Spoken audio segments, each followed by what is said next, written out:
কি গো, হাটারি যাবে Canton chicken খেতে? পুজোর ভিড়ের গুতায় না চোখে সর্ষে ফুল ফুটে যাবে। এমনিতেই লোকে মহালয়া থেকে ঠাকুর দেখতে বেরিয়ে পড়েছে।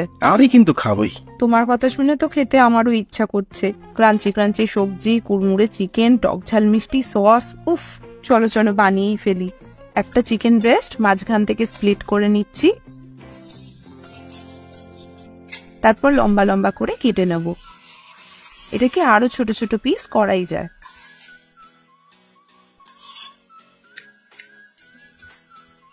সামান্য নুন, গোলমরিচ ও একটা ডিম দিয়ে ম্যারিনেট করব। এবার কিছু সবজি আমাদের কেটে রাখতে হবে। 2-3টে বড় বড় মাশরুম,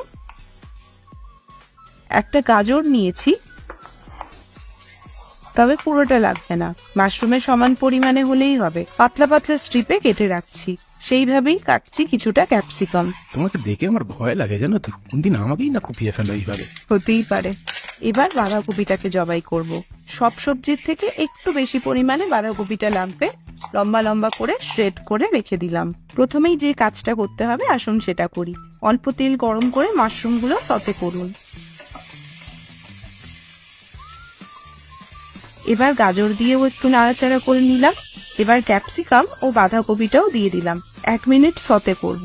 সবজিগুলো কিন্তু ক্রাঞ্চি রাখতে হবে, নরম করে ফেললে মোটেই ভালো লাগবে না। সামান্য নুন ও গোলমরিচ ছড়িয়ে দিলাম। নামিয়ে রাখবো একটা পাত্রে, ইভেনলি স্প্রেড করে দেবো। যে পাত্রে ক্যান্টন চিকেনটা সার্ভ করবেন সেটাতেই এটা রাখুন। এরপর প্যানে তেল গরম করুন। 1 টেবিল স্পুন রসুন কুচি, 1 টেবিল স্পুন আদা কুচি ও পরিমাণ মতো কাঁচা লঙ্কা দিয়ে ভাজবো। 1-2 মিনিট সতে করেই দিয়ে দেবো একটু জল। এতে প্যানের টেম্পারেচারটা একটু কমবে এবং সসগুলো পুড়ে যাবে না। 2 tablespoon soya sauce, 2 tablespoon ketchup, 2 tablespoon chilli sauce, 1 tablespoon vinegar, সবকিছু মিক্স করছি ভালো করে। বয়েল এলেই একটু চিনি ও একটু আজিনোমোটো দিলাম। আজিনোমোটো নিয়ে অনেক গুজব আছে, তাই ভালো না লাগলে আপনি স্কিপ করবেন। 1 টিস্পুন কর্নফ্লাওয়ার জলে গুলে দিয়ে দিলাম সসটা গাঢ় করার জন্য। আঁচ কমিয়ে দেবেন ও সাথে সাথে মেশাবেন, না হলে কিন্তু লাম্প হয়ে যাবে। সসটা একটু চকচকে হয়ে গেলেই আঁচ নিভিয়ে রেখে দিন। এইবার চিকেন ফ্রাই করব। ডিপ ফ্রাইয়ের জন্য তেল গরম বসালাম। চিকেন স্ট্রিপগুলো ম্যারিনেশন থেকে তুলে নেব। এর ওপরে দিলাম 2 টেবিল স্পুন কর্নফ্লাওয়ার। চিকেনটা যত ড্রাই থাকবে ভাজার পর চিকেন তত ক্রিস্পি হবে। এক এক করে তেলে ছেড়ে দিন, গোল্ডেন করে ভেজে তুলে রাখুন। ছোট ছোট ব্যাচে ভাজুন, সব একসাথে ভাজতে যাবেন না।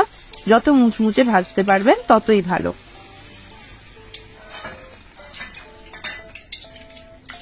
চিকেন ভাজা হয়ে গেলেই সসটার মধ্যে চিকেনগুলো দিয়ে দিন। সসটা একটু হালকা গরম থাকলেই ভালো হয়। চিকেন স্ট্রিপগুলোর গায়ে ভালো করে মাখিয়ে নিন। তারপর চিকেন দিয়ে সবজিটাকে ঢেকে দিন। এ তো শাক দিয়ে মাছ ঢাকার মতো। না, উল্টো, মাংস দিয়ে সবজি ঢেকে ফেলা হচ্ছে। আমরা এটা সাদা রাইসের সাথেই খেয়ে ফেলি, তবে ফ্রাইড রাইসের সাথে এর ভালোই বন্ধুত্ব আছে। একবার ট্রাই করে দেখবেন।